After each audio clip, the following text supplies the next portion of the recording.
kita orang dah tahu sih yang Bus.my udah mula beroperasi di Sarawak. Bus.my merupakan salah satu inisiatif kerajaan Malaysia bagi menambah baik perkhidmatan bas henti-henti melalui program transformasi perkhidmatan bas henti-henti SBST.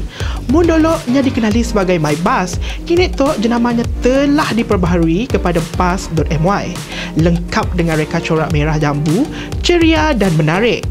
Program itu bertujuan untuk meningkatkan kemampanan, kebolehpercayaan dan penggunaan pengangkutan awam di seluruh Malaysia.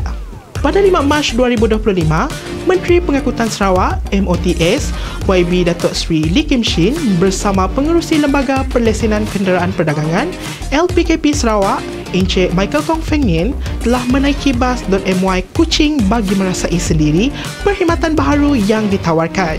Laluan pertama yang diperkenalkan ialah Q10 yang menghubungkan open air market ke Serian dengan 6 buah bas meliputi jarak 67 km sehala dan merangkumi 48 hentian bas utama.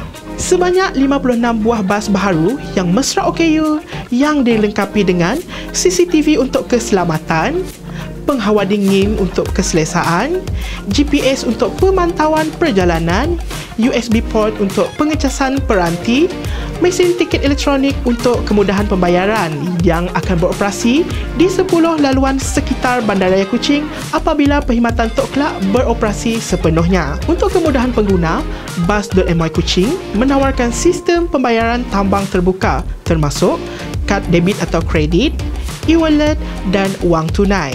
Bagi warga negara Malaysia, boleh melanggan kad 30 hari Bus.my pada harga RM50 untuk menikmati perjalanan tanpa had selama 30 hari.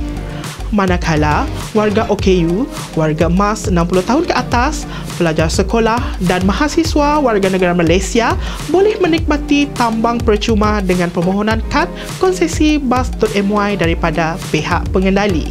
Dengan pelancaran Bus.my di Kuching Tok, rakyat Sarawak kini boleh menikmati perjalanan yang lebih selesa, moden dan efisien. Mungkin kita orang simak ketinggalan topik-topik menarik? Jomlah follow, subscribe, like dan share media rasmi Jabatan Penerangan Sarawak. Sehingga berjumpa lagi. Bye!